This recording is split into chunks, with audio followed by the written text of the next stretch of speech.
পরীক্ষাটা শেষ হলো, বাঁচা গেল, তাই না ফেলু? রেজাল্ট না দেখলে কি করে বুঝবো মরলাম না বাঁচলাম? এই সবাই চুপ, স্যার আসছে।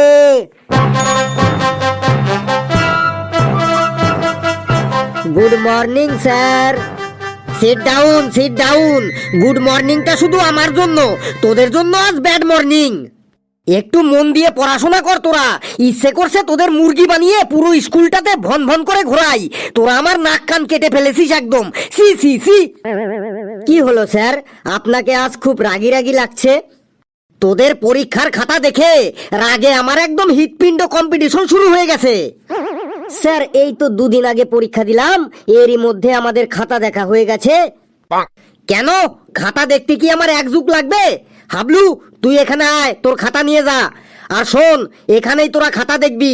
যদি কোনো অসুবিধা দেখিস, যেমন আমি নম্বর দিইনি বা যোগে ভুল আছে, এমন দেখলে এখানেই আমাকে বলবি। দিন স্যার। হাবলু সবার থেকে বেশি নম্বর পেয়েছে। হাবলুর জন্য সবাই একটা জোরে হাততালি দে একবার। ভেরি গুড হাবলু, যা জায়গায় গিয়ে বস।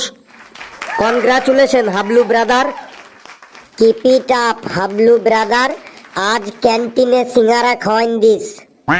একটা কথা সবাই মন দিয়ে শোন, তোদের খাতা আজ বাড়ি নিয়ে গিয়ে তোদের বাবা মা ও দুজন পাড়া প্রতিবেশী সাইন করিয়ে আমাকে কালকে জমা দিয়ে যাবি।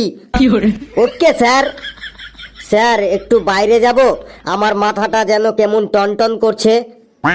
এই যে আমি এখন খাতা দিচ্ছি, আর ওদের মাথা টনটন, গা ঝনঝন, পা ঝিনঝিন, পেট খারাপ, পায়খানা, প্রস্রাব এইগুলো শুরু হবে এখন। বস, জায়গায় বস।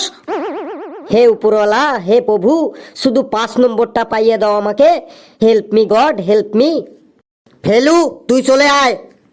ফেলু রে, তুই আমার